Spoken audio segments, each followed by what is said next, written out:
Now remember, the girls are minors. They're minors. They're 16 years old.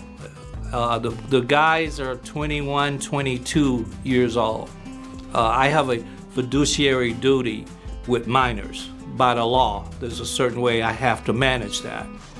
I got a call from Kelly and Beyonce, and I talk about this in the book in detail, saying that they were constantly being harassed by two other members of Jagged Edge. Mathew Knowles once alleged that Beyonce and Kelly Rowland were harassed by members of Jagged Edge, an all-male R&B group, when they were just 16 years old. As a result, he had to remove them from the tour bus they were sharing.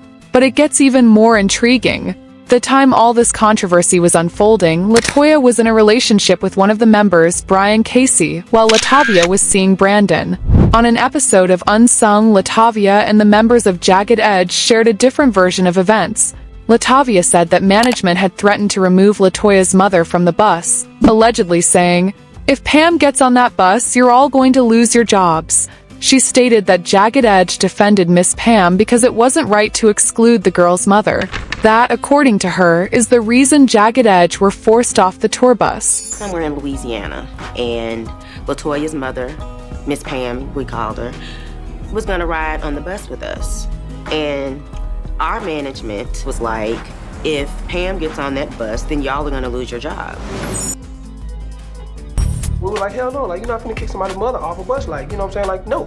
Jagged Edge stood up for Miss Pam because it's wrong. You can't just leave this girl's mother. We were asked to leave. We got kicked off the bus. He ended up kicking us off and the mom. We were real people, and he didn't like that. And I think it was a simple. Why would Mathew make up something so serious?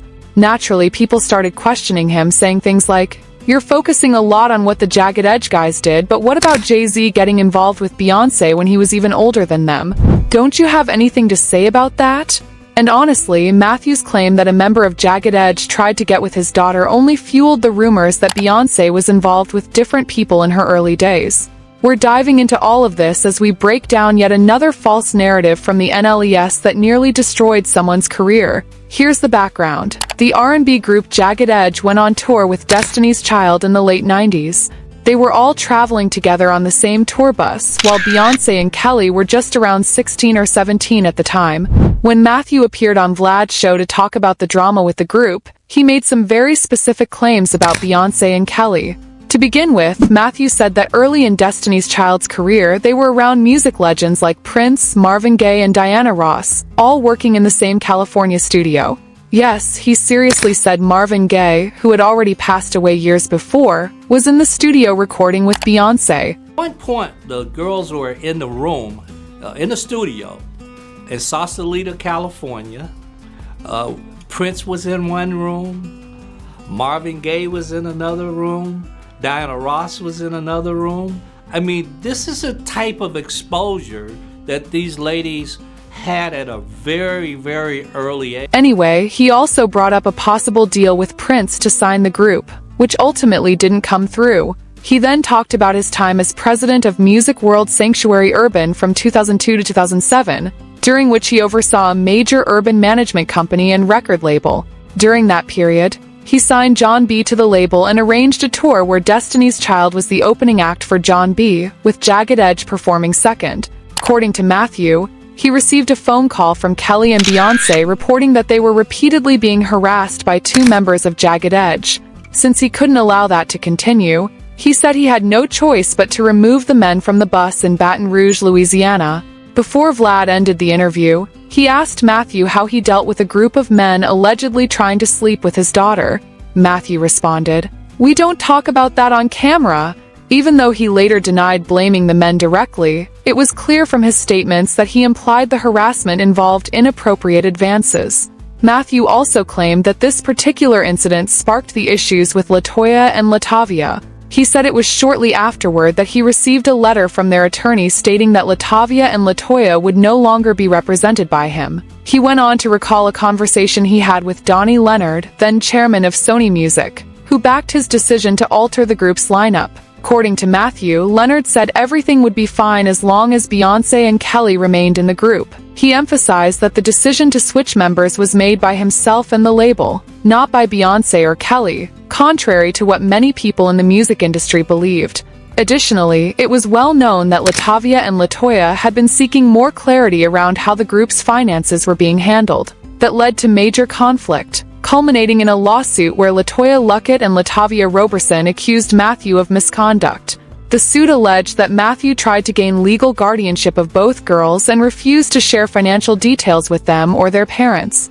Shockingly, they also claimed they didn't even know they had been removed from the group until they heard the song Say My Name. The legal filing highlighted Mathew's clear favoritism toward Beyonce and Kelly and his greater efforts in promoting their stardom. As previously mentioned, during all this chaos, LaToya was in a relationship with Brian Casey and Latavia was involved with Brandon. In an episode of Unsung, Latavia and members of Jagged Edge presented their own version of events. According to her, their management had threatened to kick LaToya's mother off the tour bus, allegedly saying, "If Pam gets on that bus, then y'all are going to lose your job." She said Jagged Edge defended Miss Pam, believing it was wrong to leave the girl's mother behind like that.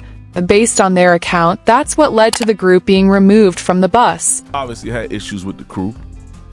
So Mathew called, even though he wasn't in the city, he called back to the road manager like, Miss Pam ain't getting on that bus. Right. And we was like, well, we're not leaving her out in the middle of Louisiana right, somewhere. 2 in the morning. Right, so she is going to get on the bus. That dude had the police called on us, had us removed from the bus. Y'all get on the bus. We all get on the bus. So, yeah, but, we just felt like, whatever the issue is, it can't be that serious that you're going to leave somebody out here. Right, and you're not even here. And you're not even here. It was somebody's mom, man. Right. If it was your mom, you know what I'm saying? It really seems like Mathew shared his version of events to shift attention away from the fact that he removed people from the tour bus for questioning how he was managing things, especially finances.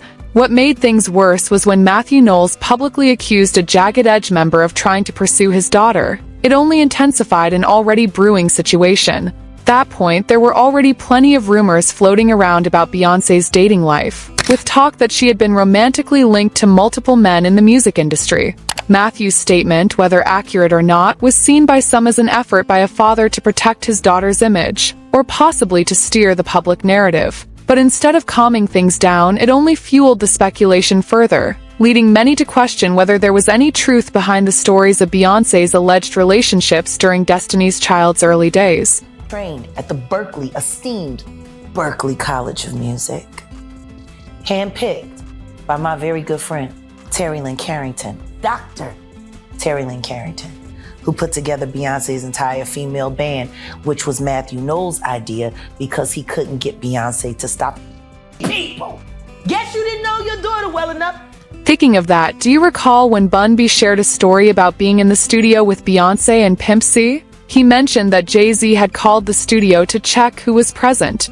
Once Jay-Z heard that Beyonce was wearing something revealing, he insisted that all the men, especially Pimp C, leave the room immediately. Right there. And so she's like, oh, it's about 9 or 10 guys, I guess, over there. Where are they now? They're in here. They're in the soundstage. They're kind of watching, watching her film. What is she wearing? They describe the outfit, and he's like, yo, clear the room. Wow. So they immediately come over to us, and they kick all of us out, send us up to our dressing rooms. Wow. And we're told to stay there. Wow. Until we have to shoot. Okay. We're not allowed to watch Beyonce dance anymore. Later, when Bun B spoke about his experiences with Beyonce, he also remembered an instance where her father warned Pimp C not to get involved with her. And Mathew Knowles comes in and he asks Pimp, can I talk to you for a minute? And so they leave out for a couple of minutes and Pimp comes in and he's dying laughing. And we're like, what's wrong? He's like, yo, Mathew Knowles just told me don't f the daughter, man. Please don't. Please. There were also speculations that Beyonce and Mos Def were involved with each other around that time. Although neither Beyonce nor Mos Def ever publicly acknowledged being in a romantic relationship, and their known interactions and collaborations stayed within professional boundaries, there were quiet rumors back then hinting at something more between them.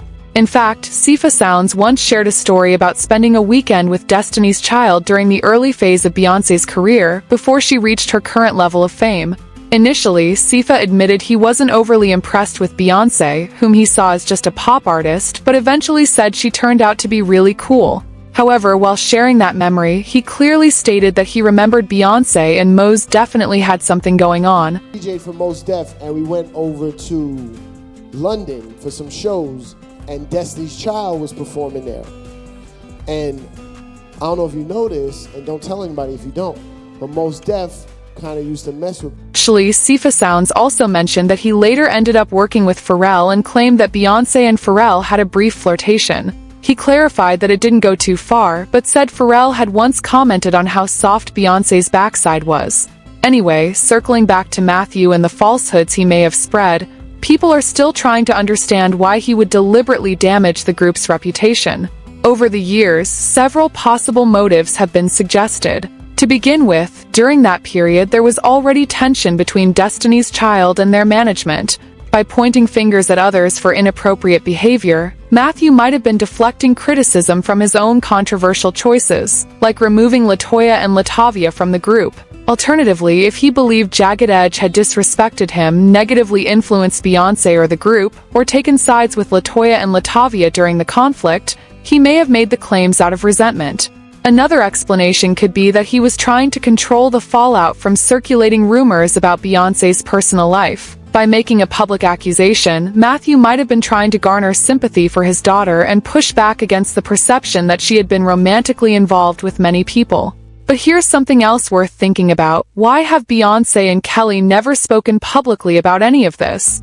Considering how emotional and intense the situation was, from firing close friends to Mathew's serious accusations against Jagged Edge, you'd expect them to address it eventually. But they never did. They watched how everything played out and chose to remain silent. Now, whether that silence makes them equally responsible is up for debate, but you tell me, do you think this lie that's come back into the spotlight had an impact on Jagged Edge's career? Share your thoughts in the comments.